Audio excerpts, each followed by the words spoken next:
You know, I think we ought to start. Okay.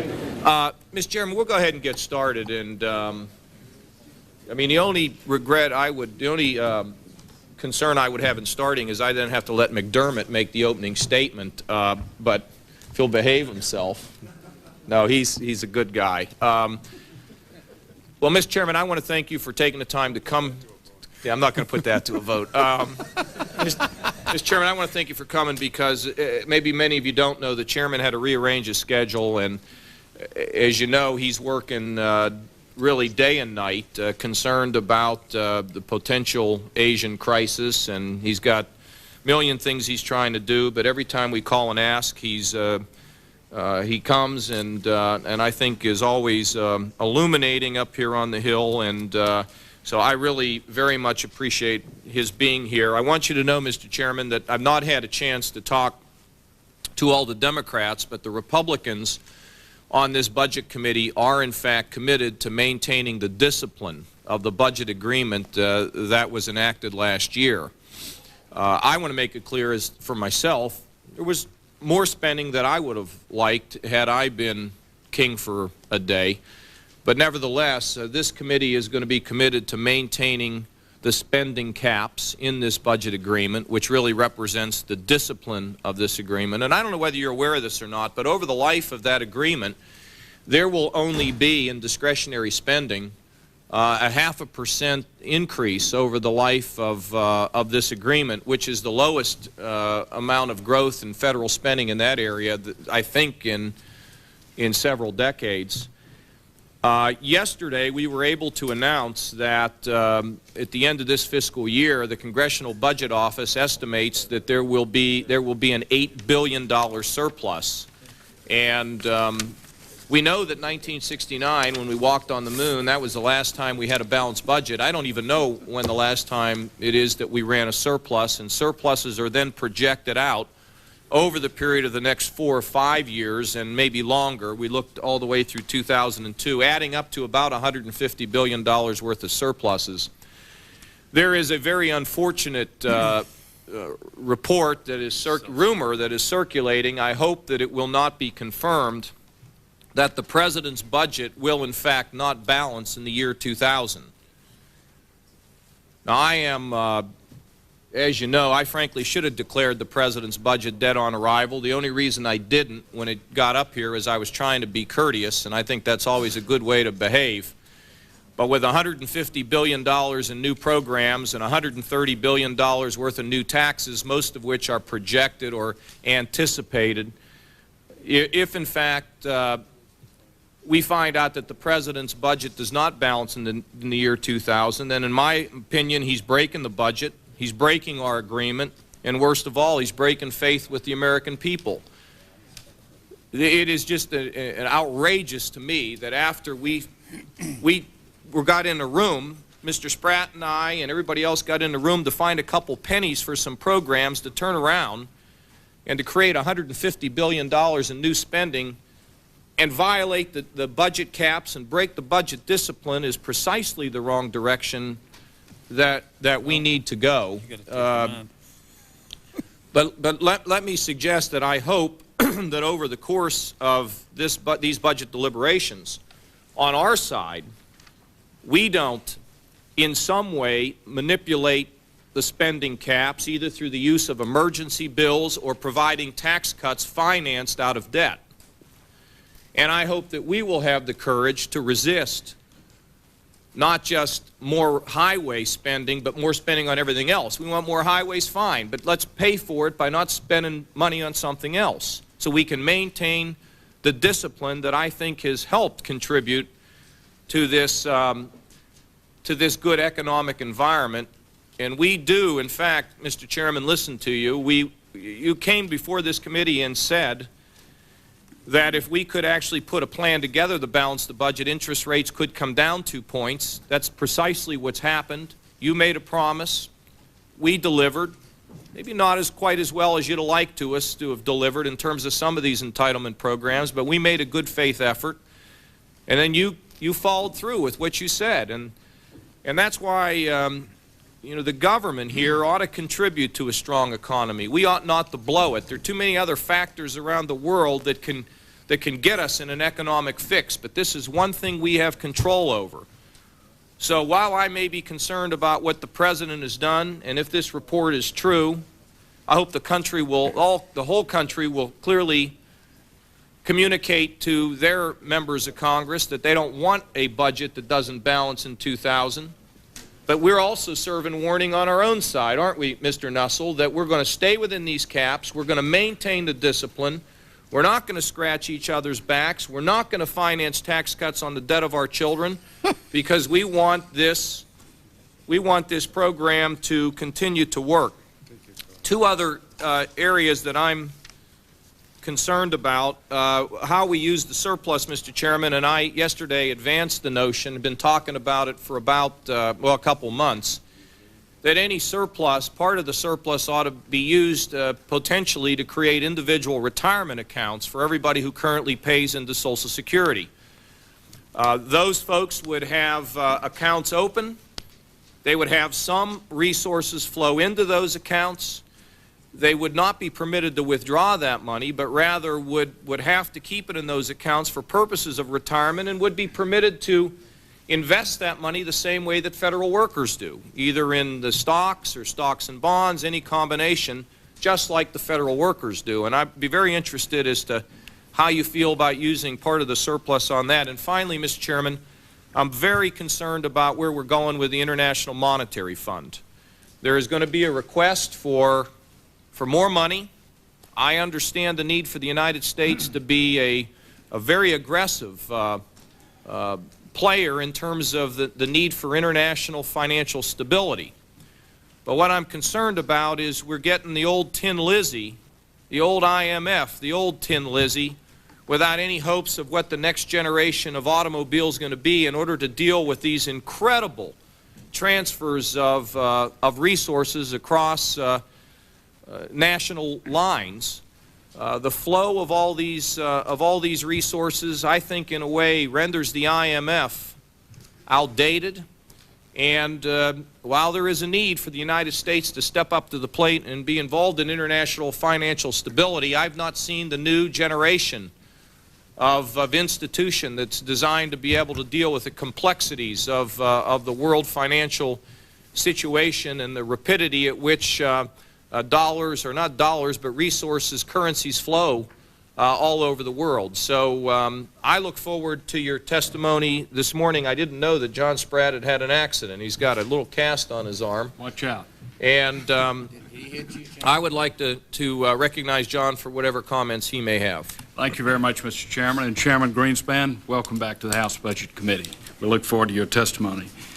For the past 5 years, the prudence that you brought to the nation's monetary policy has been matched by the nation's fiscal policy. The Fed's made some tough and unpopular decisions under your leadership and stood by them. So has the Congress, particularly when we passed the Deficit Reduction Act, or the Omnibus Budget Reconciliation Act of 1993, the Clinton budget, in the face of withering criticism. Our opponents on the other side of the aisle not only didn't give us a vote, they didn't give us any quarter. They said that budget would wreck the economy, abort the recovery, mushroom the deficit.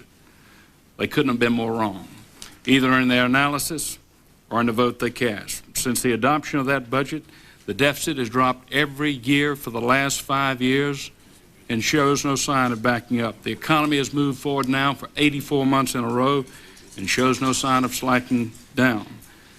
Our efforts were crowned yesterday when the Congressional Budget Office confirmed that the budget will be in surplus for the first time in 29 years. And as far as CBO can see, only surpluses appear on the horizon. That's extraordinarily good news. There are many who think that the source of these results is the economy. And clearly the economy has played a role, a big role. But on the other hand, having deficits decline for 5 years in a row, decline from $300 billion in 1992 to zero this year, to a surplus this year, surely boosted the economy too. Furthermore, if we just dismiss the budget and quit with the economy as our explanation for the source of these budget results, we we run the risk of repeating the mistakes of history, of not learning the lessons of the last 5 to 7 years, the hard fiscal lessons of discretionary spending limits, and pay-go rules that have disciplined the budget and brought us to where we are. So we have real cause for celebration. I think my party does. I think we put the votes up that brought about these results, and we are savoring this moment. But we all, both sides of the aisle, need to be wary of euphoria. We shouldn't forget the budget disciplines that have brought us to this point, and we may very well find that surpluses are a bigger bone of contention, harder to deal with than deficits ever were.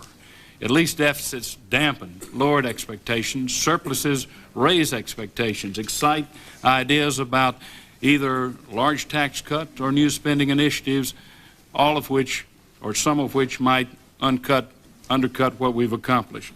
I thought the President was right on in his State of the Union message when he said, let's reserve every penny of this surplus until we've realized it, until we've got it in our pocket. Let's don't dissipate it, either spend it or give it away through tax cuts until we've actually realized it, and until we've gone on at least to the first step towards the next stage of our fiscal problems, dealing with Social Security and Medicare. Let's not spend the surpluses.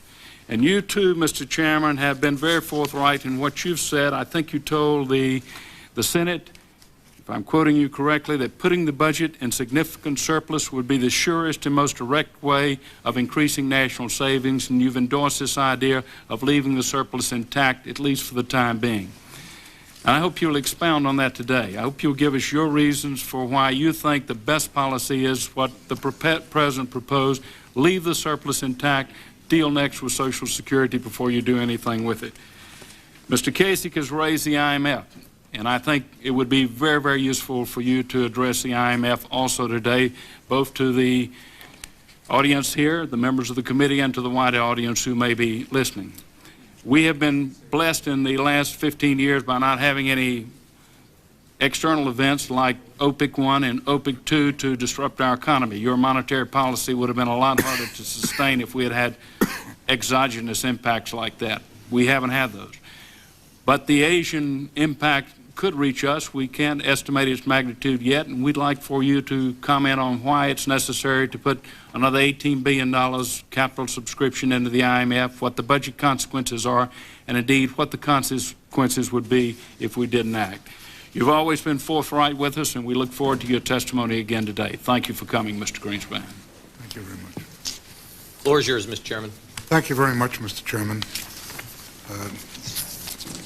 Just last week, I presented the Federal Reserve semi-annual report on economic conditions and the conduct of monetary policy.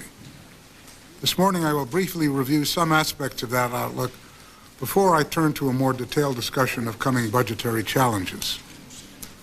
The exemplary performance of the United States economy in 1997 will be hard to match.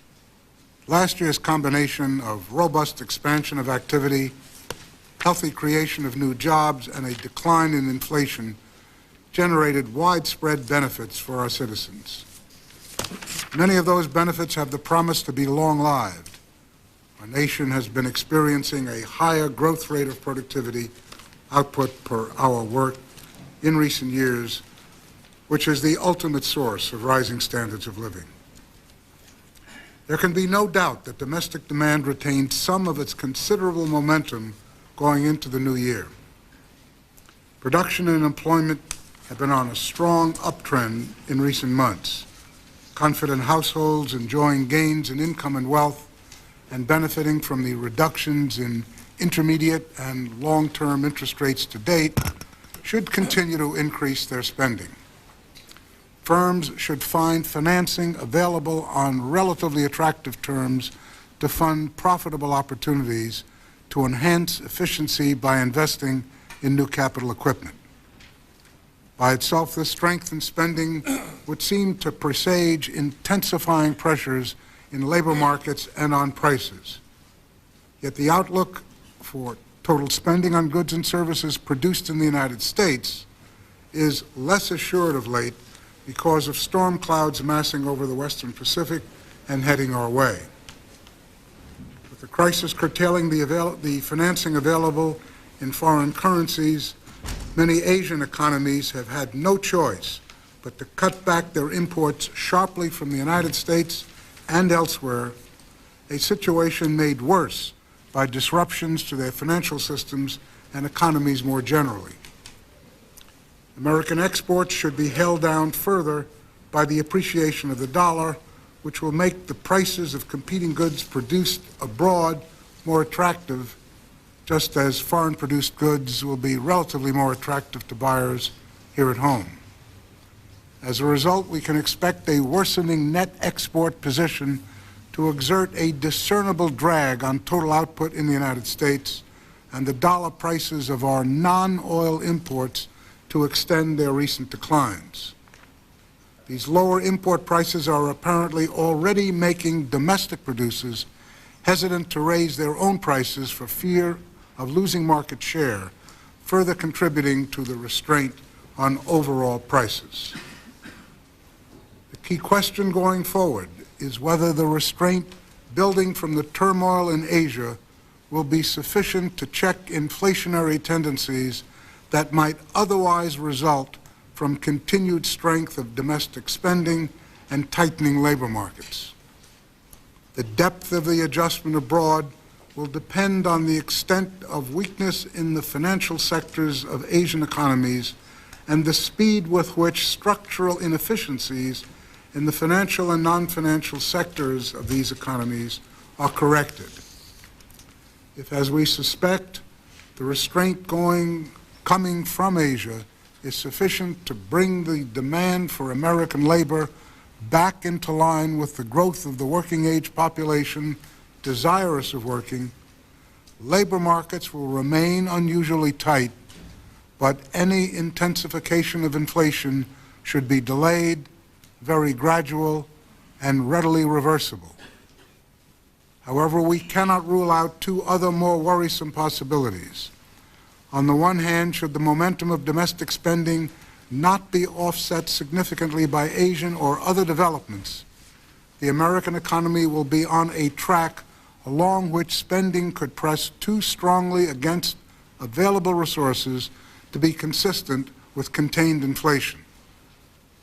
On the other hand, we also need to be alert to the possibility that the forces from Asia might damp activity and prices by more than is desirable by exerting a particularly forceful drag on the volume of net exports and the prices of imports. The robust economy has facilitated the efforts of the Congress and the administration to restore balance in the unified federal budget. The deficit dropped to its lowest level in more than 2 decades in fiscal 1997, and both the administration and the Congressional Budget Office now expect the budget to remain essentially in balance over the next few years before moving to moderate surpluses by the middle of the next decade.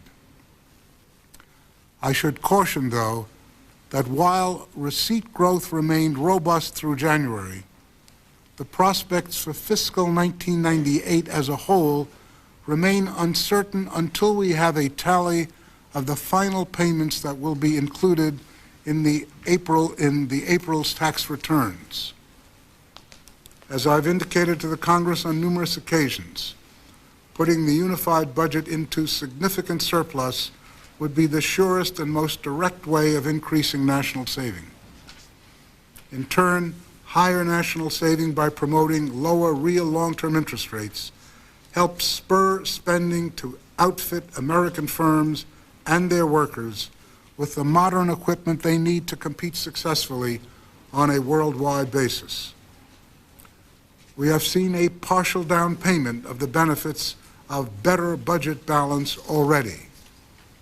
It seems reasonable to assume that the decline in long-term Treasury yields last year owed in part to reduced competition, current and prospective, from the federal government for scarce private savings. But much hard work remains to be done to ensure that these projected surpluses actually materialize and that the appropriate budgetary strategy is in place to deal with the effects on federal entitlement spending of the looming shift in the nation's retirement demographics. The baseline projections from OMB and CBO provide a good starting point for assessing the budget outlook over the medium term. They are based on sensible economic and technical assumptions and thus offer a reasonable indication of how the budget is likely to evolve if economic conditions remain favorable and current budgetary policies remain in place. However, the experience of the past few years amply demonstrates that such forecasts are subject to considerable error. For evidence on that score, we need only look back to the last winter. Even with fiscal 1997 already well underway, both CBO and OMB were overestimating last year's deficit by about $100 billion. In retrospect, much of the error in last winter's deficit estimates fell on the inflow side, largely reflecting a surge in tax receipts that far exceeded estimates. This tax surprise, which helped lift the receipt share of GDP to an historical high, was not a new phenomenon. In the early 1990s, growth of receipts consistently fell short of expectations based on the trends in aggregate income and the tax laws then in place. Even after the fact, our knowledge about the source of such surprises has not always been definitive. As a result, we must remain cautious about extrapolating recent favorable tax inflows into the future. We cannot rule out the possibility that the next few years will see a more rapid dissipation of the strength in receipts that either OMB and CBO have assumed, implying renewed deficits. Indeed, all else equal, had the 1997 surprise fallen on the other side, downward instead of upward, we would be confronted by non-trivial budget deficits at least through the beginning of the coming decade. Moreover, the baseline projections assume that discretionary spending will be held to the statutory caps, which allow almost no growth in nominal outlays through fiscal 2002. Given the declining support for further reductions in defense spending, keeping overall discretionary spending within the caps is likely to require sizable, as yet unspecified, real declines in non-defense programs from current levels. Not surprisingly, many observers are skeptical that the caps will hold, and battles over appropriations in coming years may well expose deep divisions that could make the realization of the budget projections less likely. In addition, although last year's legislation cut Medicare spending substantially, experience has highlighted the difficulty of controlling this program, raising the possibility that the savings will not be so great as anticipated, especially if resistance develops among beneficiaries or providers. These uncertainties underscore the need for caution as you move ahead on your work on the 1999 budget. There is no guarantee that projected surpluses over the next few years will actually materialize. However, we can be more certain that, absent action, the budgetary position will erode after the next decade as the baby boom generation moves into retirement, putting massive strains on the Social Security and Medicare programs. Without question, the task of stemming that erosion will become increasingly difficult the longer it is postponed. Indeed, especially in light of these inexorable demographic trends, I have always emphasized that we should be aiming for budgetary surpluses and using the proceeds to retire outstanding federal debt. In that regard, one measure of how much progress has been made in dealing with the nation's fiscal affairs is that serious discussion of such paydowns has begun to surface. Working down the stock of the federal debt would put further downward pressure on long-term rates, which would enhance private capital investment, labor productivity, and economic growth, preparing us better to confront the looming changes in retirement demographics. Over the decades, our budgetary processes have been biased towards deficit spending. Indeed, those processes are strewn with initiatives that were viewed as having only a small projected budgetary cost at inception, but which produced a sizable drain on the Treasury's coffers over time. As you are well aware, programs can be easy to initiate or expand, but extraordinarily difficult to trim or shut down once a constituency develops that has a stake in maintaining them. Thus far, the President and the Congress have been quite successful, contrary to expectations, in placing and especially holding caps on discretionary spending. More recently, they have started to confront the budget implications of the surge in retirements that will occur early in the next century. But the good news of late on the budget has unleashed an outpouring of proposals that, if adopted, do not bode well for the maintenance of fiscal discipline. Although many of the individual budget proposals may have merit, they must be considered only in the context of a responsible budget strategy for the longer run. In closing, I want to commend you, Chairman Kasich, and the members of this committee for your insistence on fiscal responsibility and persistent efforts to bring the budget under control. The shrinking budget deficit and the prospect of surplus stand as testimony to your and your committee members' endeavors. But we must remember that projections of surpluses are based on an extrapolation of steady economic growth and subdued inflation in coming years. Achieving such a performance in these uncertain times, with the American economy now subject to a fine balance of powerful forces of expansion and restraint, will provide policymakers with a considerable challenge.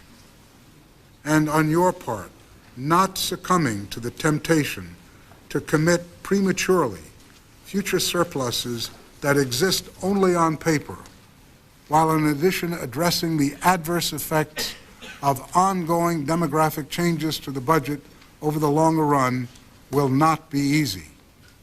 However, if we meet these challenges, the increase in national savings and investment will almost surely pay off handsomely in the form of a more rapidly expanding standard of living for all Americans.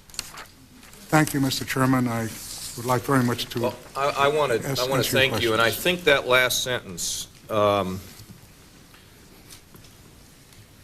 will surely pay off handsomely in the form of a more rapidly expanding standard of living for all Americans. And, you know, I think sometimes up here we forget who we're talking about. And I'm looking over here at Bob Ehrlich, whose father was a car salesman.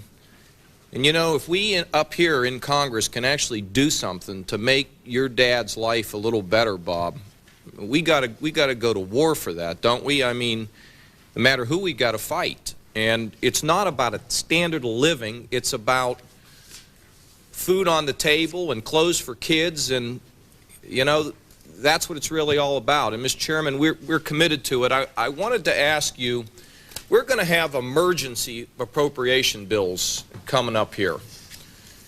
If we have, a few years ago, made a point in saying we would have no emergency bills that would be passed unless we had some legitimate offsets, substituted some other spending cuts for those spending increases. I look at emergencies as a way to get around the spending caps and for people in Washington to basically declare that this spending doesn't count and we shouldn't even pay any attention to it. What is your sense about what signals we send if we pass an emergency bill that does not have proper offsets and expands the size of government? Mr. Chairman, I think that a very reluctant financial market is increasingly concluding that the budget balance and prospective surpluses are becoming increasingly real, in large part because they have, after very considerable skepticism, come to believe that those caps are real. And they've embodied themselves, or the expectation of the continuation of those caps has embodied itself in a lower real long-term interest rate, which has very important implications on economic activity. I would be very careful with that terribly important phenomenon. It is tenuous, it is easy to dissipate, and to use the analogy of a bursting dam, you know, you pull a couple of bricks out and nothing happens, pull a few more bricks out and you get a little flow of water, and then the next brick, the whole thing breaks apart. And I should be very careful on this issue because there's nothing more important in the credibility of the budget process as I envisage it reflecting itself in market prices than those discretionary caps. Those were the least expected elements to create budget discipline, and they have turned out to be a very powerful force. Well, let's not lose them. I want you to know that all the members of the committee, we are gathered at the base of the dam, and we've got our fingers in all these different holes, and we take turns. None of us all sleep at the same time. We're in shifts. Let me ask you about financing tax cuts out of debt. There's going to be a push for tax cuts. What if we were to do tax cuts and to finance it without cutting government? What would your sense be of the response in terms of that? I think we run into the same type of problem. That is, there is a degree of credibility in the marketplace which is exceptionally important, and while I'm scarcely opposed to tax cuts, I would very much like to see them, and indeed, as you know, I'm an advocate of actually eliminating the capital gains tax completely. It has to be done in the context of bringing the expenditure side down commensurately, because to bring receipts down and borrow the money is scarcely an advantage to the system. And those who say that deficits don't matter, I would merely say to them, that was an argument which one could conceivably make from a statistical point of view 10 or 15 years ago. With the data that has mounted over the last decade, it's becoming very clear that deficits do matter. They affect interest rates, and interest rates have a very profound effect, especially long-term interest rates, on economic activity. So I think that an extraordinarily important amount of confidence in the budget process has been gained in recent years, and it's had a significant impact on the financial structure. It's contributed massively to the extent of the prosperity with which we are currently involved. Let's be very careful with the process that's created it. It is too easy to break it down. I've made the suggestion, Mr. Chairman, that if we find ourselves in a surplus mode, that one of the things that we can do, because as you say, we cannot predict very accurately the future in terms of these surpluses, what I have tried to put on the table for consideration is the creation of an individual retirement account for everyone who currently pays into Social Security. Let's assume that we have $200 billion worth of budget surpluses. Maybe we use $50 billion to retire some public debt, and then we would use $150 billion to create an account for everybody who pays into Social Security. You would not be able to withdraw from that account to buy a new stereo. You'd have to leave it in there for purposes of retirement, and the investments that you could make would be restricted to the kind of investments that federal employees and members of Congress make. That way, the better the news is on the surplus, the more that would flow into those accounts.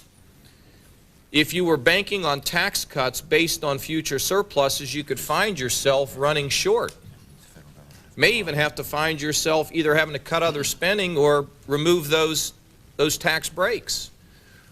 What is your notion of the idea of creating an individual retirement account, as I describe it, in terms of a first step towards being able to address the real structural reforms we need in Social Security? Does the idea have merit in your judgment?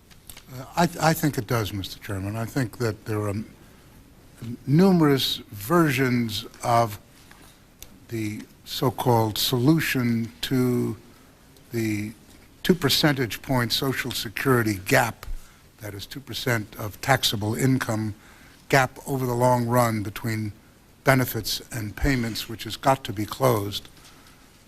And the more I've thought about it, the more I'm struck by the fact that some form of gradual privatization of the type which you are suggesting seems to be the most sensible. I would be careful in the context of moving it to be certain, however, that the surpluses are there first. Or, no, I really shouldn't say that. I'd say that it's important that the surpluses be there, but even if the surpluses are not there, something of the type of reform of Social Security in the nature in which you postulate it is probably desirable. So while I don't deny that using the surplus is an easy way to get into it, I'd be a little careful about tying the Social Security reform irrevocably to that surplus. You're going to have to do Social Security reform in any way, and I think that the type of program which you're putting on the table probably would stand scrutiny even if we didn't have surplus. Well, and the thing is, Mr. Chairman, you would only have that account filled if there were a surplus. Well, ultimately, you're going to have to come to grips with the Social Security problem one way or the other. The only thing I'm suggesting is the more people get interested in the idea of actually having a passbook account where they can see accumulated dollars, begins to make them more comfortable with the concept that they actually own something like they've seen in Chile, which I hope would contribute to higher national savings, because as people tend to see the gains they make from savings, there's really a natural feeling that I'd like to save more. Yeah, as a matter of fact, the Chilean friend of mine said when the so-called recognition bonds came out, which essentially designated in a little passbook what their Social Security net worth was, everyone carried them around and waved them as though, you know, I've got wealth, I've got a commitment to the economy, to the society, and I don't think we should shortchange that. It may seem a bit beside the point from an economist's point of view, but sometimes we economists have got to see a somewhat larger picture. Boy, you can say that again anyway. The last area I want to explore briefly, Mr. Chairman, because other members have questions, is in the area of the IMF. Look, my feeling is there is a need for some kind of a mechanism, but when George Shultz, I'm sure I don't know if George Shultz is a pretty smart guy. I mean, he's even working on turning a par 3 into a par 4, the George Shultz rule. You know what a smart guy he is. And he, along with Bill Simon and Walter Wriston, have come out and said we should not have the IMF. It's making the case even that in some instances it's a mechanism that can hurt, that can give a false sense of security, that can shield economic activities from the power of the market. I know there's going to be a request up here to put more money into the IMF, but I don't find anything that accompanies that request that calls for the fundamental reform we need in terms of dealing with the real problem of liquidity. Now, here you have a circumstance where the Mexican bailout is $30 billion, and the Asian bailout now looks to be, I don't know, in the vicinity of 120, and if the next one ends up being about 450, I don't think there's enough liquidity in the world to keep bailing people out.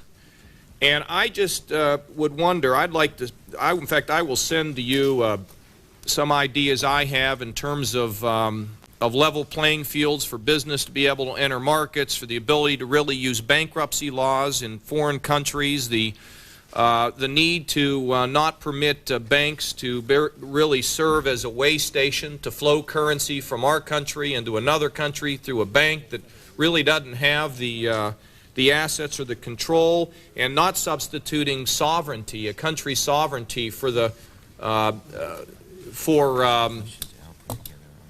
for any kind of guarantee that that these monies are going to be repaid.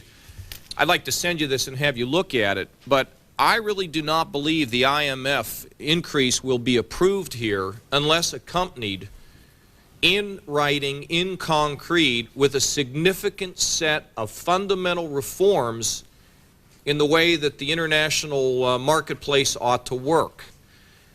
And I wondered your sense about not just the request for more authority to the IMF, but the accompanying proposals to begin to give us the kind of transparencies that we need into the activities of countries around the world.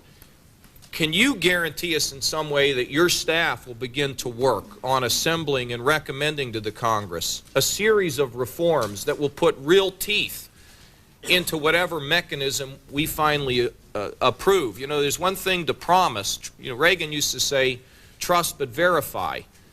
I think the Secretary is asking us to trust, and that's okay. I like him. I trust him, but I also want to push him that he can verify that the real reforms will occur. Mr. Chairman. Mr. Chairman, let me tell you what is happening in the context of your remarks. Something new has been going on in the international financial system as the plethora of new financial products have accelerated. And what we have observed is a really quite different, high-tech international financial system, which, while having many of the characteristics of the previous system, is really in many respects unique.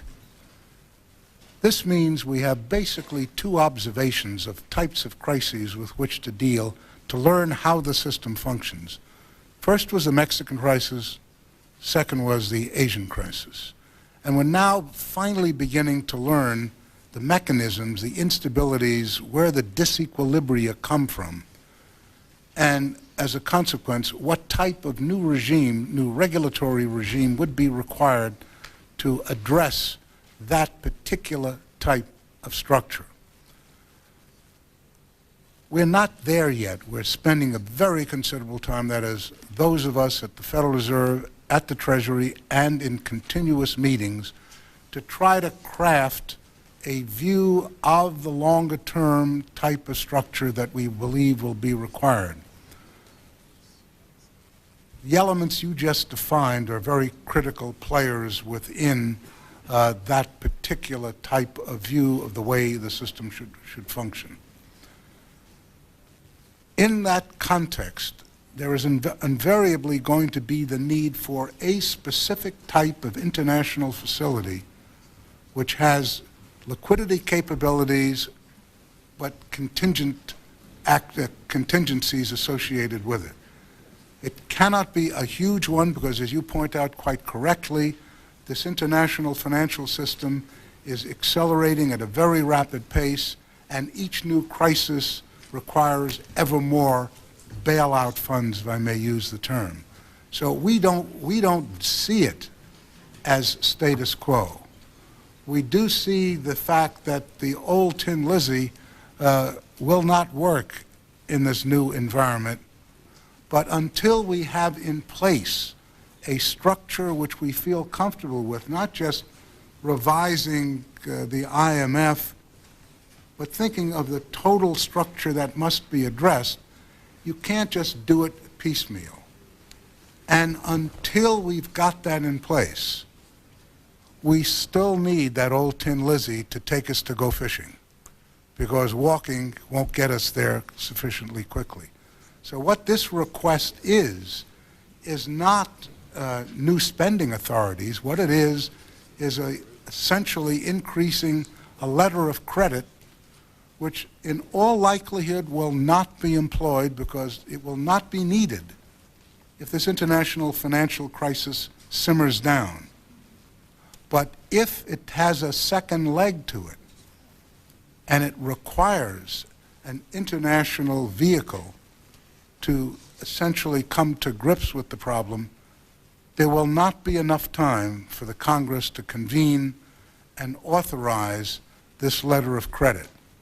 It's not the use of taxpayer funds in the sense that it appears on the outlay side, because to the extent that there is a draw of dollars on that letter of credit, the Treasury gets a comparable asset, which CBO and others have scored under the unified budget, as you know, as an offset to the amounts of money, so that this is not an outlay issue. It is a commitment of sovereign guarantee, and that is important. But it doesn't displace other programs and only puts very marginal pressure on the financial markets.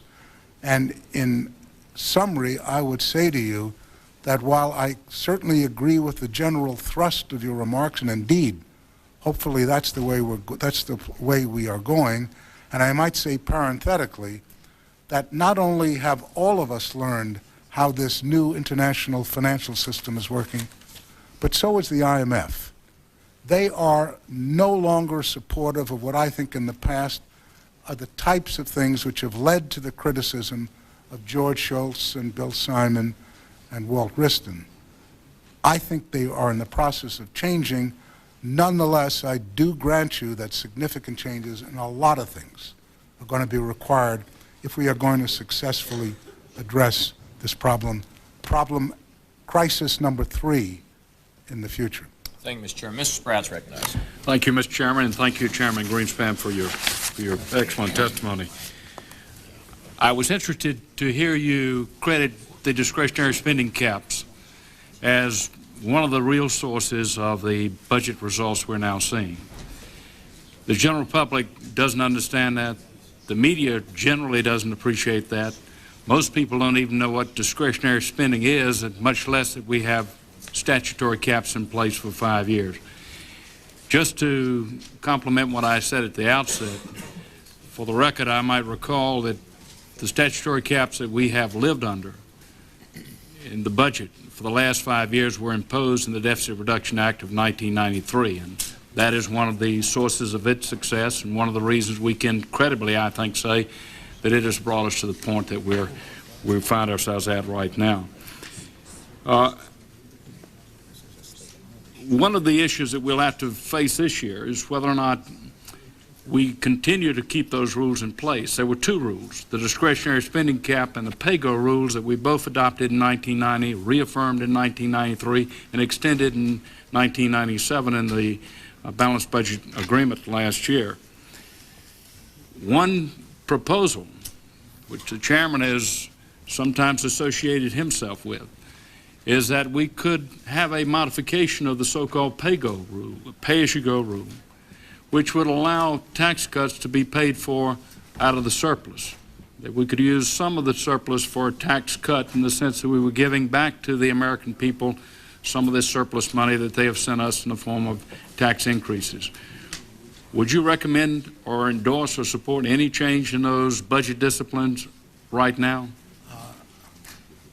I wouldn't be on the pay-go issue, which I grant you is another very crucial issue. Provided it is not for expenditures, I don't think the markets would react particularly negatively on the tax side unless the numbers were large. But even there, I think you have to be a little cautious about how to handle that. It's not the crucial issue in the market is, as best I can judge, on the expenditure side. That's where the fear of the burgeoning deficits are and the potential impact on borrowing requirements and hence on the financial structure. Nonetheless, you can't just willy-nilly abandon pay-go for any type of tax cut But obviously, if there are surpluses, and at some point there's going to be a level of surpluses which I think is quite appropriate to give back to the taxpayer. And I hear you. I think it's important to be careful in the process. But if I understand the whole of your testimony, it is to the effect that these surpluses have yet to be realized, that they are reasonable projections, but projections can change, and that until we've actually materially realized the surpluses, we shouldn't dispose of them either by spending increases or tax reductions. Is that correct? Absolutely. Let me just say something which we don't recognize too often and perhaps ought to. And it shows up in the CBO projections that they released yesterday. It's the impact of what I would call the virtuous circle of surpluses. When you get a surplus, the debt goes down, obviously, if you don't use, I mean, by definition. Interest payments fall, and the next year you're operating with the base of a higher surplus. And if you take a look at CBO's data, as you know, their surpluses begin to accelerate. Net, it's all the result of interest payments. In other words, the primary deficit as a percent of GDP doesn't change. What is happening is that the surplus, by reducing the level of the $3.75 trillion current debt to the public, reduces interest payments, and those interest payments reduce the subsequent or increase the subsequent surplus, and it works in a sense that it becomes cumulative. It is very easy to reverse that process, as we have experienced at too many times on the deficit side. Well, specifically, if we don't allow the surpluses to accrue and rack up, then you don't enjoy that process. Absolutely. That's exactly the reason why I think it's important to let's get them in place first. Let them start to work on their virtuous cycle, have them impact on interest rates, and only after you're getting those real benefits that you should be, it's only then that I think it's desirable to start looking at possible alternate uses. But until they are there, just remember that economic forecasting, budget forecasting is particularly precarious, especially when you have very large receipts and expenditures, and the deficit's only the difference between the two. You were chairman of the commission that restructured Social Security and extended its solvency well into the next century. And one of the decisions of that commission was to accelerate payroll taxes and to accumulate in the Social Security Retirement Trust Fund surpluses that would partially pre-fund the liabilities of the program into the next century. Could you explain to us how allowing the surpluses to build up and increase over time supports and undergirds Social Security? Well, I think that the best way of looking at the Social Security system over the longer run is to think of it first in physical terms, and then secondarily only in the way we finance it. In physical terms, what we are trying to do is have individuals, while they are working, put some of their income aside, or if you want to be more graphic, take part of their groceries that they buy at the supermarket and stick them in the basement and sort of build up a physical resource that one can dig into after retirement, or a little bit more relevant, to put monies in equipment and investment through your savings that increases the productivity growth levels, raises the aggregate standards of living so that the amount of goods produced over the longer run will be supporting both the standards of living of workers at that time and the standards of living of the significant increase in retirees that we're currently beginning to see. One way or another, you need full funding of that, meaning you have to get the groceries in the basement enough that you're going to need. Whether that is done through surpluses in the unified budget account or in the private sector doesn't matter in that context. I mean, I happen to favor doing it in the private system because I think it is far easier and far more difficult to reverse if you've got full funding created in the private sector. If, however, you did get full funding created in the public sector, in Social Security, and ran the Social Security surplus outside of the unified budget so that the unified surplus would be the size of the Social Security surplus, you'd get the same effect.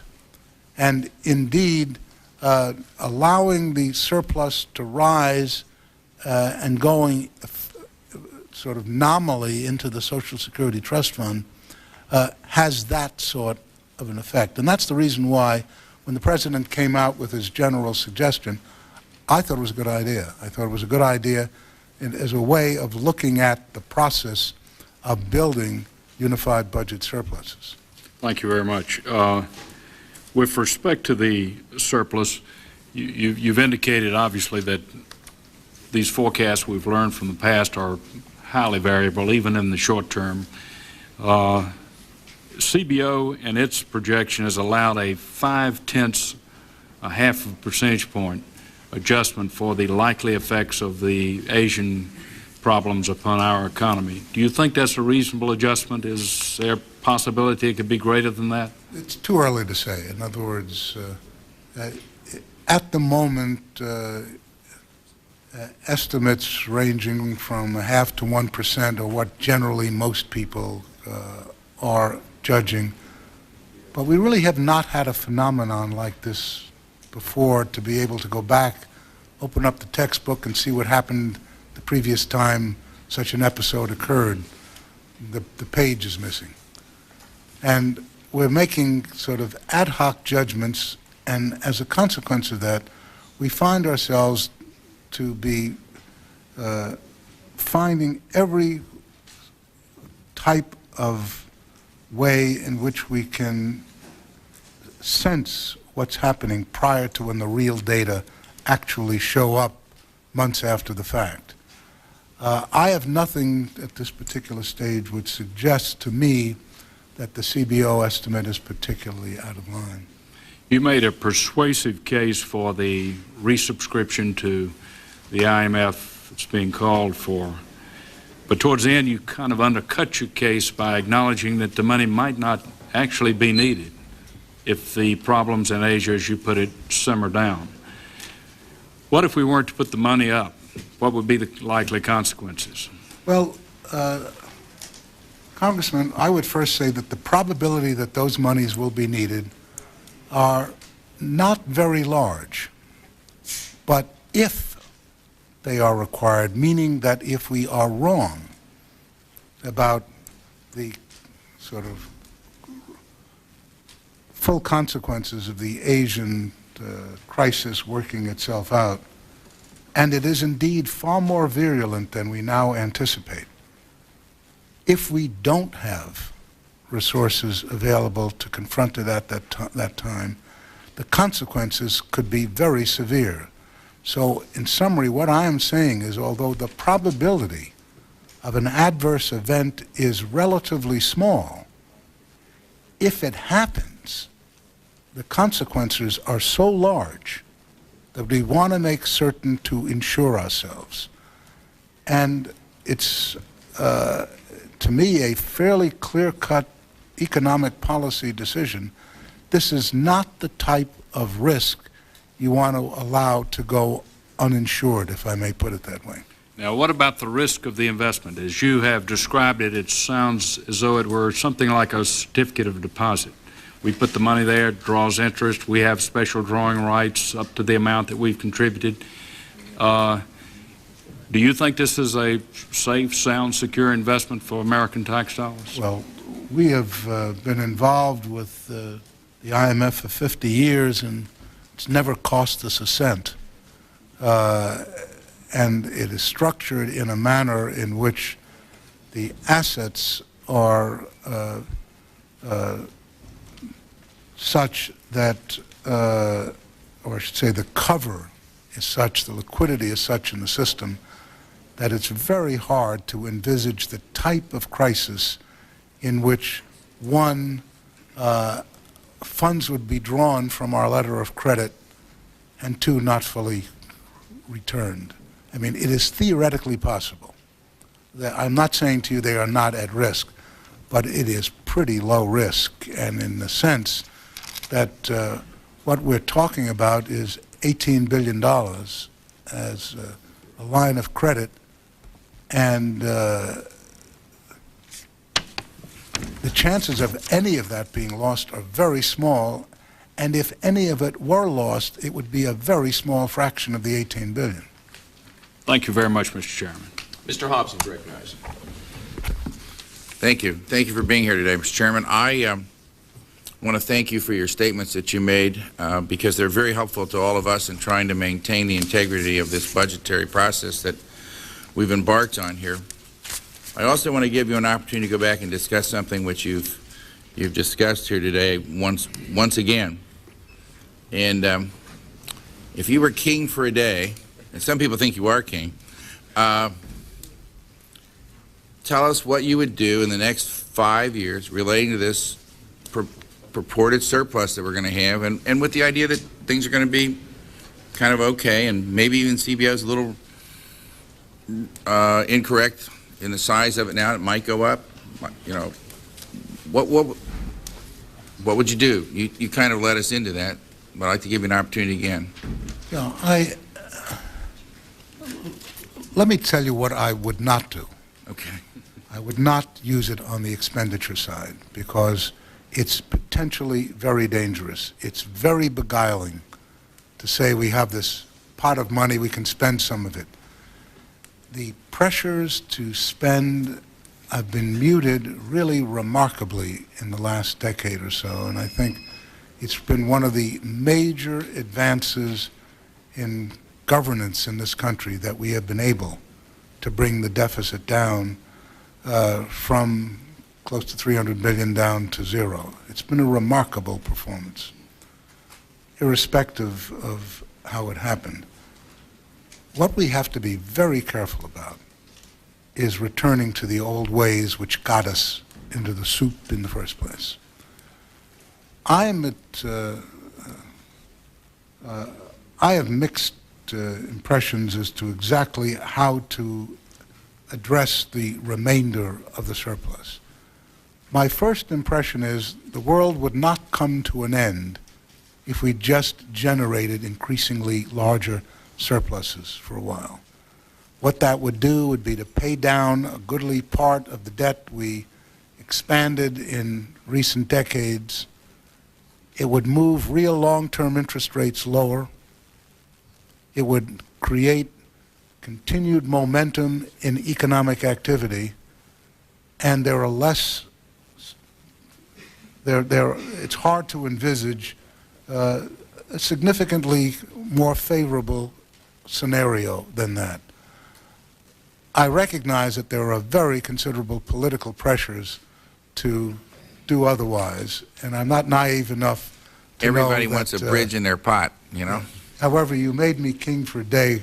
Before I send my resignation in, which is on its way to you, I would be careful about dissipating it.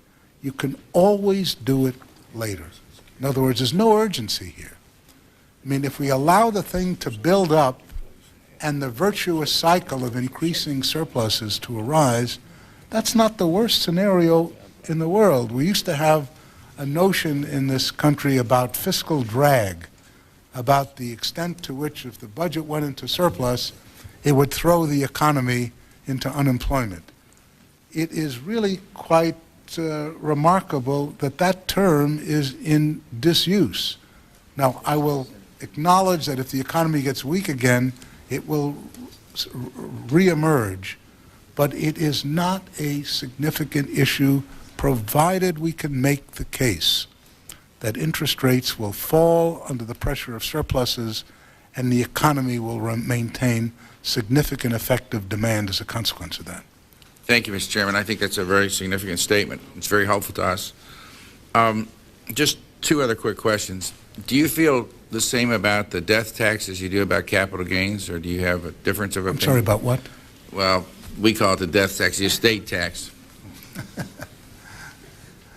Because you talked about yeah, no, that's The richer he gets, the less he likes it, I can tell you that.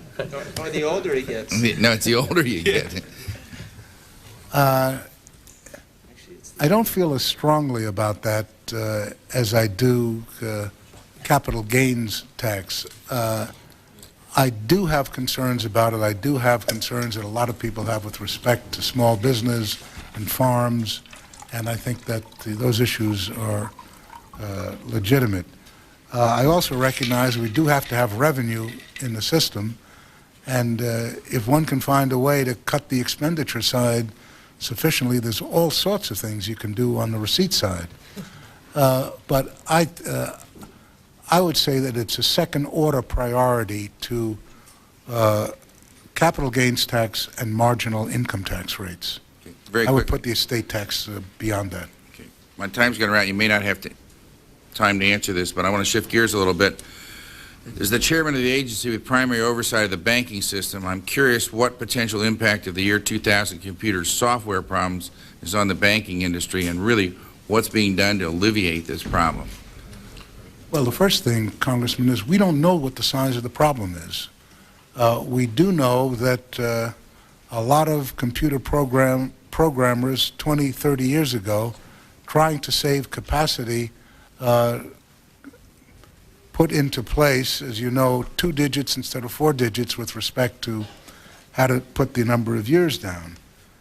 I was one of those culprits. I mean, I have contributed to this problem. I am guilty. And I will tell you, we don't have the slightest degree of documentation of what it is we did back then, largely because it never entered our minds that those programs would still be functioning today. It's not that we didn't know that there was a potential problem, it seemed utterly remote. We are trying to encourage all of the institutions which are under our regulatory aegis and to recognize how crucial a potential problem is to their financial well-being. And what we've observed is a major thrust on the part of the larger banks and holding companies, who to a substantial extent have made great progress in rooting out some of these obsolete programs which can cause problems. Medium-sized banks, and especially those banks which have outside providers, are still not quite there yet. Nonetheless, on average, we probably have well over 90% compliance at this point. The trouble is that 90% or 95% may sound very impressive, but all you need is a few little major glitches in the system, and the ramifications can be really awesome. And so we have a two-tracked system. One is prevent it from happening, but then think of what we would do if it did. Thank you, Mr. Chairman. Mr. Mollahan's recognized. Thank you, Mr. Chairman. Chairman Greenspan, welcome to the hearing today. You spoke during your testimony about the impact the Asian crisis would have on imports and exports, negative net impact in the United States. Recently, you were quoted as saying there is a small but not negligible probability that the crisis will have an unexpectedly large negative effect on a number of areas, including the United States. First, just a little interpretation. What do you mean to say by there is a small but not negligible probability of a negative impact? Yeah, you mean put a number on that? Is that what you mean? No, I mean, what does small but not negligible Well, small probability, if it's a probability, small but not negligible is an economist's fudge to for a number which is well under 50%, very significantly under 50%, but also measurably above zero. I'm really expressing my degree of uncertainty rather than anything terribly sophisticated. Well, could you speak to this issue of probability, the impact, and maybe talk a little bit about scale? As I said previously, Congressman, we have not really seen an event of this nature in recent times to be able to get a model which, based on history, will tell us a great deal as to how it may actually impact. We are observing, obviously, with the very significant decline in imports in East Asia, we're beginning to see some declines in some of our exports to those countries. They're not yet large enough to really have a major impact. But I do think, as best we can judge from the models that we have which relate exchange rates and movements of traded goods, that the net impact on our exports and imports will have a dampening effect on overall domestic production. In the terms in which I put it, modest, but clearly still discernible. You know, I'm concerned about the the impact it might have on various sectors.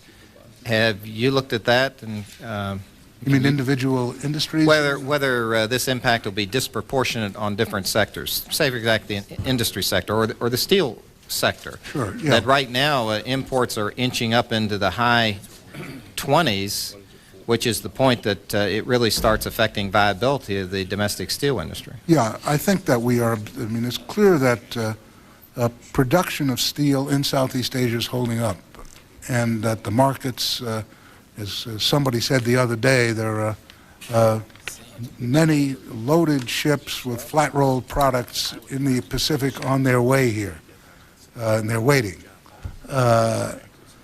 The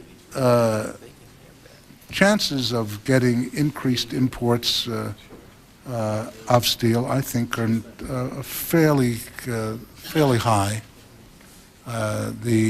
You're dealing with a degree of technological sophistication in that area, which is not bad. They can produce some products which are competitive with ours, and therefore they're able to import them. And obviously, in some of the lower grade products, they do very well on price.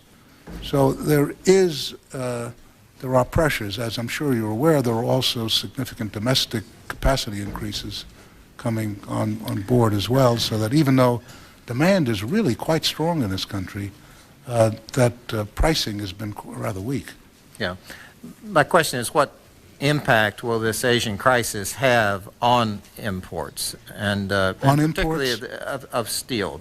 What is the margin that we're talking about? And then I want to ask you, how would you suggest addressing that problem? You got a short-term problem if they're on the boats being sent over here, and perhaps with regard to this crisis, a more long-term yeah. No, well, I don't have a specific tonnage estimate of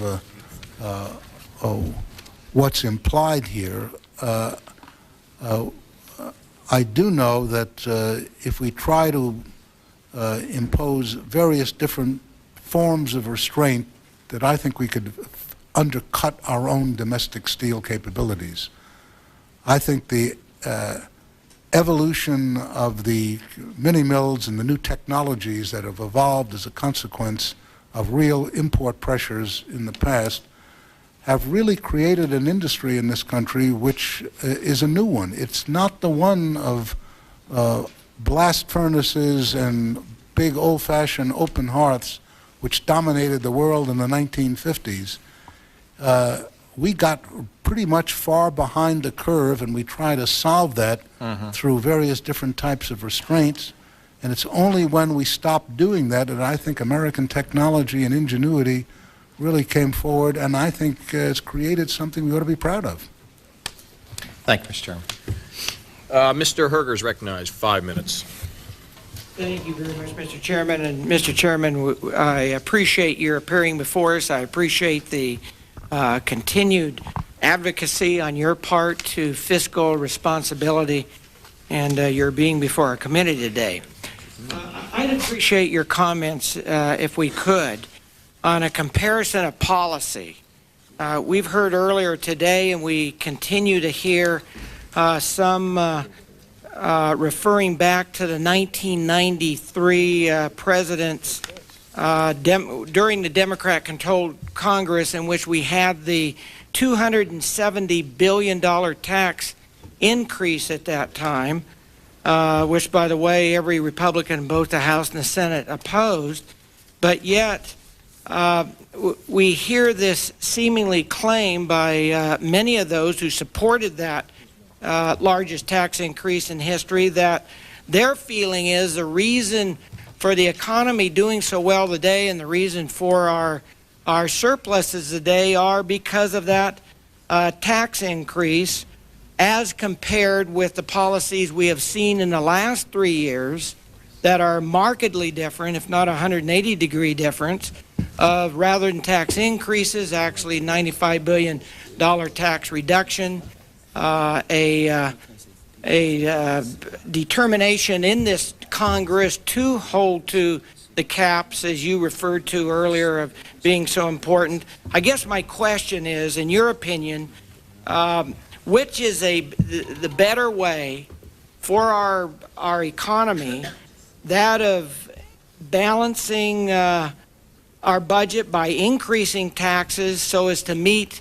our expenditures, or by those of perhaps maintaining our spending where it is, or perhaps even reducing the amount of increase, coupled with tax reductions in order to control spending? Which, in your opinion, is the best policy for our economy? Well, Congressman, I've stated many times in the past that endeavoring to close a budget deficit by increasing taxes is a futile activity. The reason being, as you raise taxes, you begin to cut into the productive capability of the system, and over the long run, revenues fall, not rise. And as a consequence of that, arithmetically, you cannot achieve a fully viable system in which expenditures are rising as a percent of the GDP and taxes are rising by comparable amounts. What will happen is that the GDP will slow down, expenditures will not, revenues will, and the deficit will expand. Over the long run, the only way to address a chronic budget deficit is from the expenditure side. The other will not work. The answer to your question, therefore, is that very clearly I think that the only long-term sound way to address a fiscal policy which is eroding is to come to grips with expenditures. Raising taxes is only a short-term fix and very likely to end up being counterproductive. Well, I thank you for that, your comments, and of course we are seeing at least by as has been expressed in the President's budget, a continuing of this policy, or his policy, and that of the former Democrat Congress, of increasing taxes in the President's proposed budget. And I would take it from your comments then that you would have concerns for us to continue as we did in '93 down that path. Well, I don't want to comment specifically on the President's budget detail, but as a general rule, proposition of cutting spending being preferable to raising taxes to resolve a budget deficit, I think is a principle which is held up rather well over time. Thank you very much, Mr. Chairman. Mr. Pomeroy is recognized. You have stated to this committee in the past that the '93 budget bill has made a positive contribution in bringing the nation's fiscal house in order. Does that continue to be your position? Yes, I mean, I think that bringing the deficits down were very important.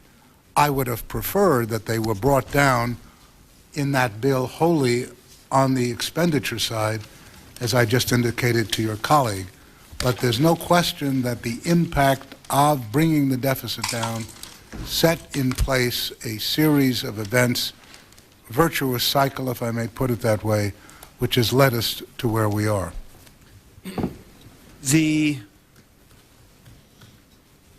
We have future issues to debate, and so further discussion of past issues perhaps isn't warranted, although there's several things I'd like to pursue. I want to commend Chairman Kasich. I want to commend my colleague Smith for their creative thinking on Social Security. Elaborate. No. Yeah, well, I have a little more. Actually, I have a question. Well, the thing that strikes me about the Greenspan Commission work in '83 relative to the reforms moved forward about Social Security is that they were comprehensive. It was a comprehensive evaluation. The entire product was moved forward, not a part of the product here and a part of the product there as the Commission continued its work. It finished its work and moved the package forward. It would strike me that for this Congress to allocate surplus in some direction other than paying down the national debt, as you suggest in your testimony, is basically making a down payment on a Social Security change prior to the time we've figured it out. In other words, the surpluses through the year 2008 are all derived from the surpluses within the Social Security program, not the other portion of the budget. And so to the extent that we allocate surpluses anywhere, we are spending Social Security surplus. So for the chairman to move his idea forward, we'd be taking Social Security surplus and putting it in non-Social Security individual retirement accounts. Now that may or may not have a merit, but I just think we need to be aware. We're essentially making a down payment with Social Security surplus on a system other than Social Security.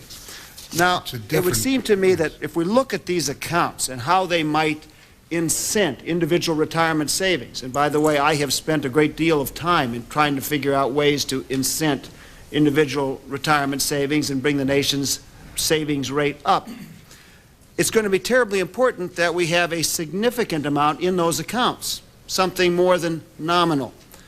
I get a kick out of thinking back to the days when the chairman and I were in college and George McGovern was running for president. He was going to give everybody $1,000, and it was a widely derided idea.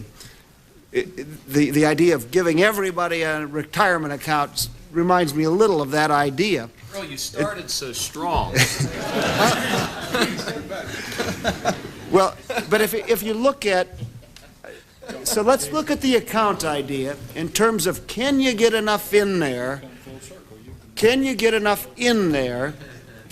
to offset the benefit reductions that you're going to have to make in Social Security because you're taking the surplus for Social Security and you're allocating it elsewhere. Now, this is where the chairman's idea, as intriguing as it is, begins to fall apart, I fear. If you take all of the budget surplus CBO projected yesterday for '98 and establish individual accounts for the number of Americans with Social Security numbers. I don't know what that number is. There's 268 million Americans, 34 million of them are in retirement. You got 234 million, but just for the sake of argument, let's say you got about 200 million Americans you're going to try and establish accounts for.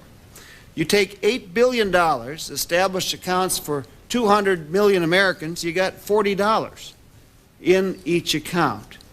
99 surplus, you'd add $45. Year 2000 surplus by CBO, you'd add another $5. $65 in '01, $335 in '02, $265 in '03. By the end, not counting interest and all this investment return you're going to generate, but you take the next 6 years of directing all of the Social Security surplus into individual accounts, you got $755 in the account. Now, you'll have investment interest on that. Let's say you got it up to $1,000 over the next 6 years. So I have serious question in terms of whether this would be the route we'd want to go without necessarily evaluating in total the changes we would want to bring online in Social Security. I think we're at the point in the Social Security debate where there aren't any dumb ideas. Let's throw them all on the table and wade through them over the next year. But I don't think we ought to go down one route versus another route until we have had that national discussion and the consensus process building leading to legislation. Now, you indicate, Mr. Chairman, I guess I'm at the end of my question here. You indicate in your testimony that paying down the national debt does have a positive effect on preparing the country for the Social Security hit that baby boomers will present for 98, for the strategy for 98.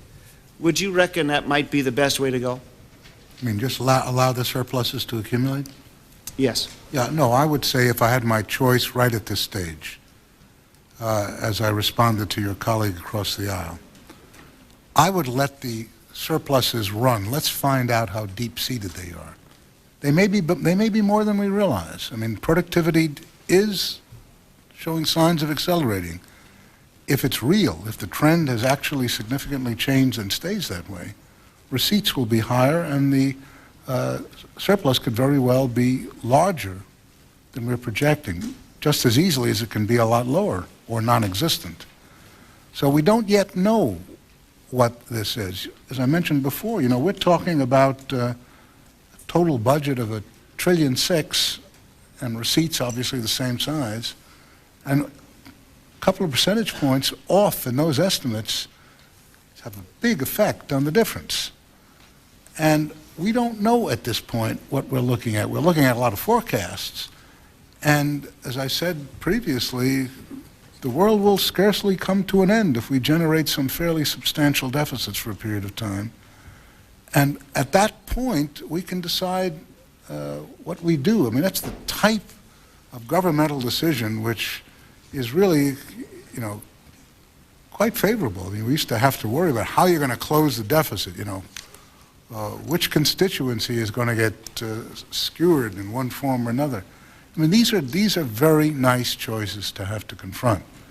But let's let it arise first so we know what it is, the base from which we're choosing from. Thank you. Thank you, Mr. Chairman. Mr. Miller is recognized. Mr. Chairman, it's good to see you again today.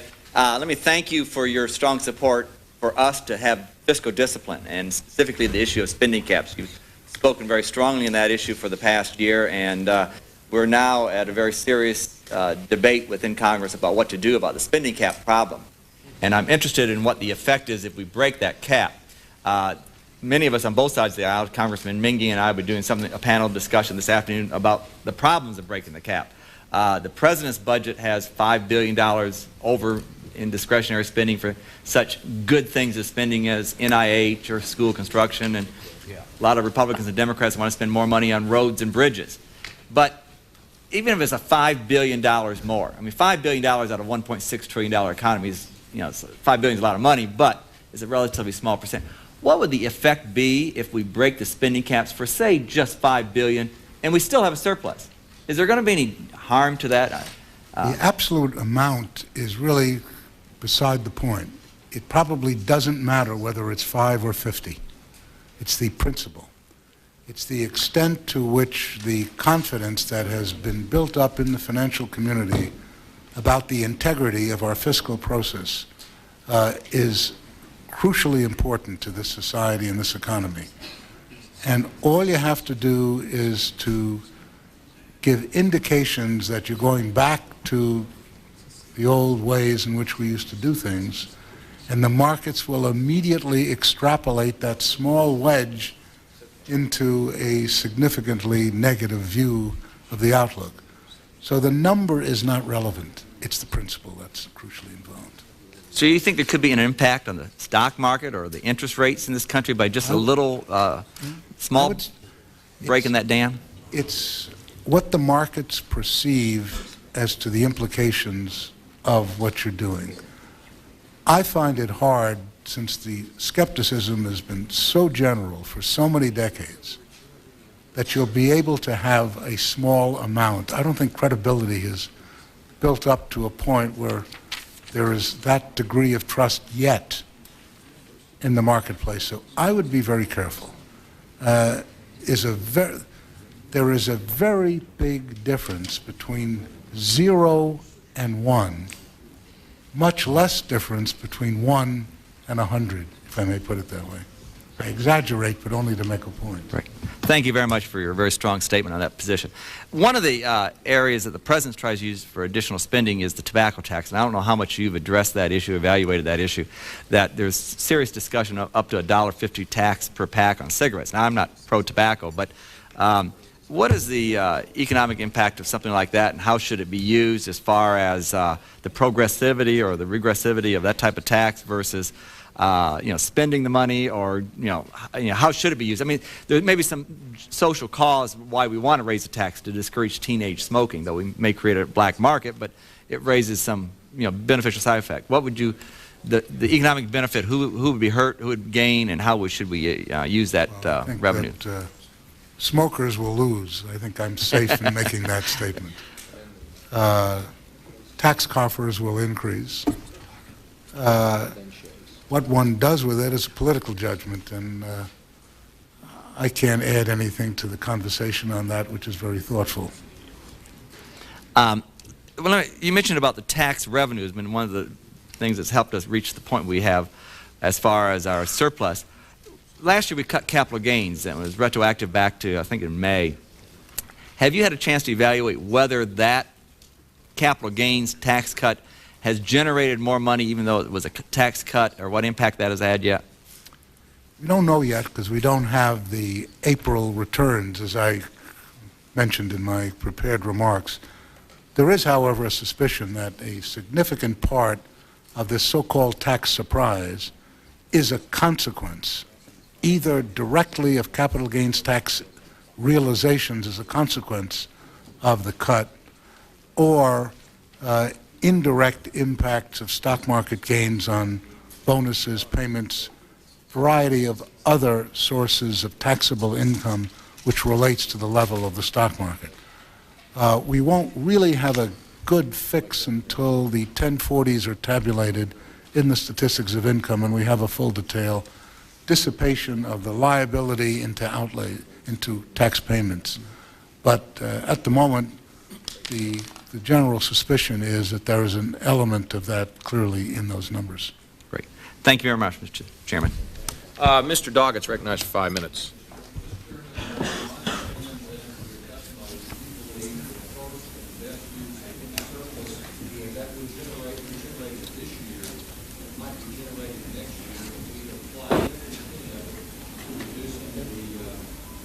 National debt. I would. And that accordingly, that even goals that would be as desirable as cutting taxes that you think should be cut on a particular subject, that those would be less desirable than proceeding to apply every penny to reducing the national debt. I would say that there are great numbers of initiatives which I think would be very useful with a significant surplus. The Chairman's Social Security one, notions of cutting marginal tax rates, I would say are all very valuable ideas. I would let the surplus build up first. And one of the reasons is a point I made earlier, namely, once you get a surplus up there, it's got its own virtuous circle mechanism, which means it's working towards an ever higher number, so that if you're skimming off the top later on, you get more than if you skim off the top very early on. In other words, the arithmetic of the way the system functions is if you wait a few years, the payoff is much larger. Whereas if you try to use the surplus, so to speak, right away, you'll find out that there's not much there.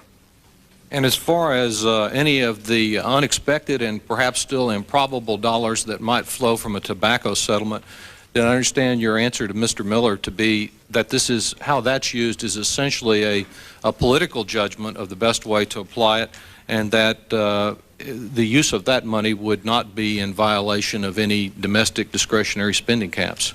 No, I would, if you ask my impression as to what I would like to happen, was it 65 billion or something of that nature? If you could apply that against the deficit, that would be just fine. As far as rather to allow it to go to the surplus, that would be just fine with me as a central banker. But I recognize that this is not just a simple budgetary issue. This has got all sorts of bells and whistles associated with it, and I have nothing to add to the notions of what the administration and the Congress would like to do with that money, because it's part of a broader package.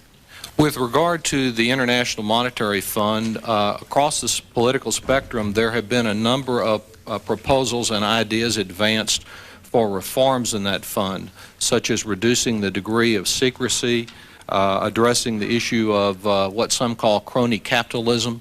What reforms, if any, appear realistic to you as we consider the level of the U.S. commitment to the International Monetary Fund?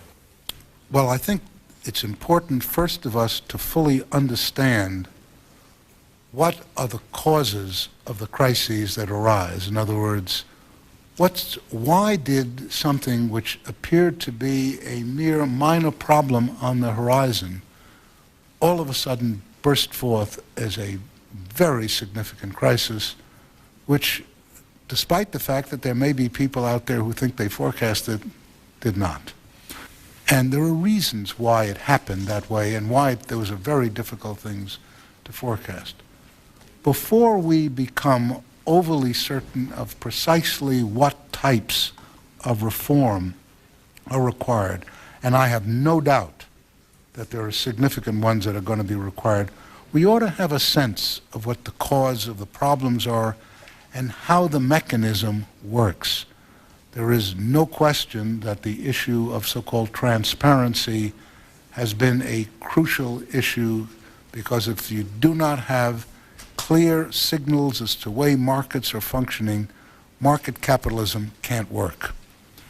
You cannot have a system in which there is an open market, so to speak, for consumer choices in an economy, but significant government-directed production. You're going to end up with huge surpluses or huge shortages, and the system will ultimately break down because the financial system will break down. All of those are very clearly evident in this particular crisis, and many other things such as government guarantees and the problems of moral hazard which have occurred as a consequence of that. In other words, it's been our experience that it's not been so much the IMF which was created these expectations of being bailed out. It's been governments who essentially have created a sense that if you're a foreigner and invest in that country, you are effectively investing in sovereign credit. Because if the private debt goes wrong, the government will be there to bail you out. So that type of thing clearly has to be addressed, because the system is not in equilibrium when those conditions exist. And we have to confront the broader sets of questions. And I don't think we are as yet in a position to make clear-cut, definitive decisions relative to what that system would look like. I think we've made very substantial progress in the last 2 or 3 months, but I don't think we're there yet. What would be the... That's the gentleman's time has expired. Thank I'm sorry. The gentleman from Wisconsin, Mr. Newman's recognized. Thank you, Mr. Chairman. Thank you for being here, Mr. Greenspan. We certainly respect your testimony. As recently as last night, I heard a very respected member of Congress say something to the effect that we are at the end of our economic boom cycle and we are certainly overdue for a recession. And as a matter of fact, when I look at CBO projections and I look at the growth rate of revenue to the federal government in CBO projections, they've dropped the revenue growth rate from 8.7 that it was last year down to an expected growth rate of 5.4 this year and as low as 2.9 as they start projecting forward.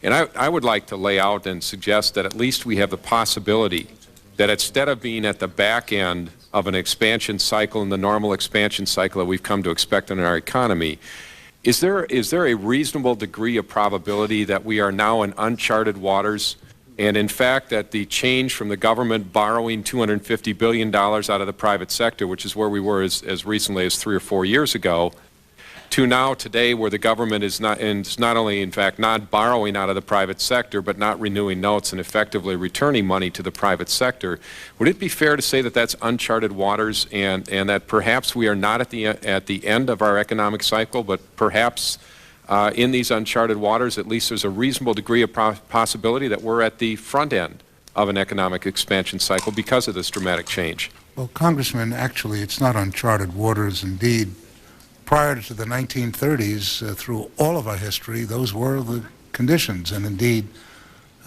in the early post-World War II period, we did have conditions in the fiscal system, not terribly different from what we are looking at. But I do think there is an issue that you're raising, which is important, that there is something different about this one.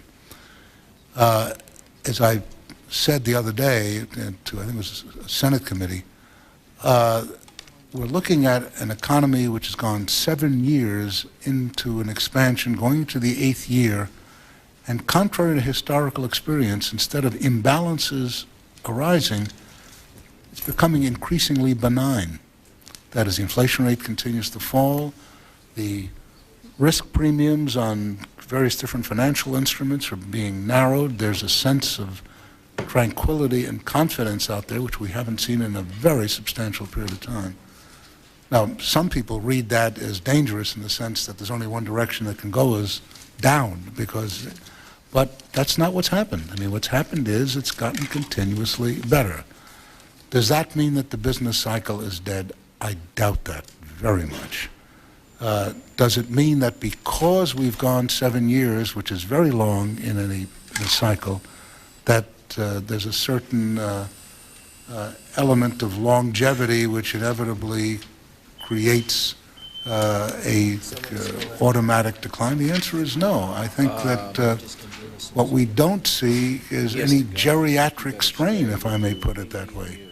The economy looks as though it's just started its recovery in many respects. And I guess that's my point. When we look at the projections as laid out by both CBO and OMB, they are effectively projecting a significant downturn in the growth rate of revenues to the federal government as compared to last year or last 3 years or last 5 years even.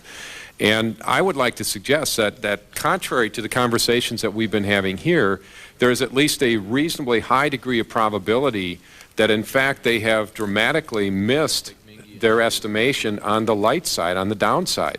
That is to say that our surpluses could in fact be much more significant than what they have suggested, or at least there is a reasonable degree of probability that that may occur.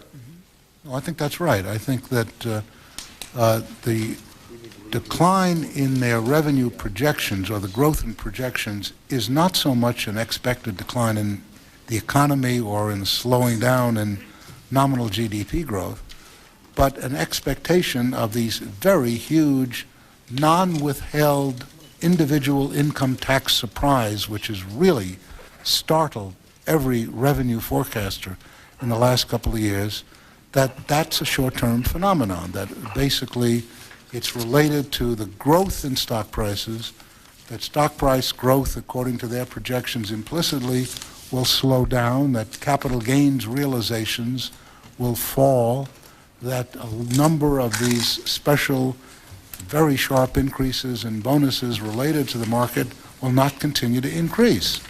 See, therein lies what I'm pointing out here. It seems to me, and you accurately pointed out that in past history we've been in this spot, but in modern history, in the last 30 years, we have not been in a spot where the government has not reached into the private sector and taken capital out of the private sector for purposes of funding government programs. We are in that spot right now today. And in fact, is it not at least possible that the expectation for a continuing boom in our economic cycle, everything you just described, that it may in fact continue the way it has because of a change in our policy in terms of affecting the private sector, that is taking money out of the private sector. Isn't it reasonable to conclude that had the government this year borrowed $250 billion out of the private sector, run a $250 billion deficit, that we would be in a significantly different economic picture than what we're in? That tranquility you described would not exist. Interest rates would be higher. I mean, a lot of things would be different. And I guess my point is because we are in this new environment, that we have not seen in modern times, at least, that the potential exists that we're going to keep right on booming in this cycle. No, I agree with that, Congressman. The potential is there, and I think that because of the uncertainty of fiscal forecasts, that it's hard to know where the numbers are coming out. This is one of the reasons why in my prepared remarks I raised questions about how much we know about all of this. Excuse me. And one of the reasons why I just like to emphasize that it's will not be the end of the world if we make a mistake and the surpluses pile up far faster than we anticipate. In other words, there is no real concern of fiscal drag out there that must be addressed. In other words, you don't have to fend off potential very large surpluses for fear it'll impact negatively on the economy. I haven't heard that, but I will guarantee that we'll begin to hear something of that nature. So that the answer is yes, we may see that. I think at that point it's the type of problem which I think we ought to be quite pleased in having to resolve. Gentleman's time's expired. The chairman will not be able to come back. He does have some other things he's got to do. And David Mingy is up, and then Chris Shays. And I wondered, we probably have about 6 or 7 minutes if you'd keep in mind that what you take, you're taking from Mr. Shays there. Mr. Mingy, one. Oh, and a unanimous consent that Mrs. Roybal Albert's questions be submitted for the record without objection. So approved. Mr. Chairman, I would echo what's been said by others. We really appreciate your willingness to appear before this committee and share with us your insights. I have a couple of quick questions I'd like to ask. First of all, with respect to Social Security, we face the prospect of tens of millions of Americans cashing in their chips at about the same time in the 2020-2030 era. And I'm just wondering if you have any advice that you can give us as to how we can try to plan for this tremendous drain on the U.S. government and on the economy when we have the baby boom generation trying to live out its life in a very comfortable, affluent style. Is paying down on the debt the best thing we can do, or do you have some other suggestions that you could make as we embark on this task of planning for this problem? Well, to the extent that the demographics are such that in real terms, we see that the resources on which the baby boom generation, when it retires, is going to have a claim, it's a very big chunk of real resources. There are no finances that's going to cleverly finance that. What you need is real productivity growth. And to the extent that you get accelerated productivity, you can solve this problem without very considerable drain. If you don't get significant productivity growth, I don't care what type of financing you get yourself involved with, it's going to be tough. Productivity comes from 2 sources. One, from savings which are put into investment, and the other is from technology changes which makes the capital you invest in more efficient. We have in fact got the second going fairly well at this stage. The actual productivity of capital, if I may put it that way, is really quite impressive in the last couple of years. We don't have the savings. Indeed, household savings is at its lowest level in many, many decades. So what we need is to augment the system in a manner to create savings. And one reason why I would like to see the surplus start to really build up is that it creates the type of savings which will effectively impact on long-term productivity. I also argue in favor of a privatization of the Social Security system because I believe that too can augment private savings properly handled. So the issue here is very important to make certain we're focusing on real assets, real goods, what it is people need, food, clothing, shelter. And we're not going to get it by financial ledger domain, if I may put it that way. The other thing, and I'd just like to make this as a statement and not ask for your response in deference to Mr. Shays, we have tens of millions of Americans that are left out of this prosperity, and we have a multi-generational underclass. They are earning wages which are not much different than entry-level wages after working in manufacturing, food processing plants for several years. They can't afford the housing that exists in the communities where they live or where they work, and there's not daycare available for their children if they are working anything other than a standard, let's say, 7 in the morning to 6 in the evening time frame. So we really, from my perspective, have another challenge there, and I hope there's another day when we have a chance to explore some of your thoughts on that. Thank you. Mr. Shays? Thank you. Mr. Chairman, sometimes I think of you as speaking in tongues, so I have to pay close attention, but I think you were pretty direct. And my concern is that even when we still talk of a surplus, we still have the federal funds deficit. We're borrowing from our trust funds. We're balancing the flow of money in with the flow of money out. But we still, from a budgetary accountant standpoint, still have what I would call a deficit. I'm concerned that people in my side of the aisle and the other side of the aisle, some, look at this surplus that doesn't yet exist, and they want to see tax cuts. They want to see more money for defense. Democrats and some tend to want to see more on social programs, and both sides of the aisle want to see more money for roads and bridges, which to me ends up causing tremendous harm to the effort to balance our budget. My question is this: with the increased growth in revenue, I take the view that we should have debt reduction with the natural growth in revenue. With the new revenue that the President has proposed, I take the position that we should net it out and have a tax cut for any new revenue he comes in with, and that any new spending should be funded out of existing entitlement and non-entitlement programs. Is that a position that you would be comfortable with or uncomfortable with? If you can implement it, I think it would create a fairly sound fiscal situation. Good. Thank you. Well, Mr. Chairman, I know this was done on short notice. I think that today, I mean, we've all listened to you, but today you were really very direct, and we very much appreciate you taking the time to come up here, and we look forward to seeing you very soon. And say hello to your wife for me. Thank you, Hearing Mr. is Chairman. adjourned. Say hello to your wife, too. I'll do it.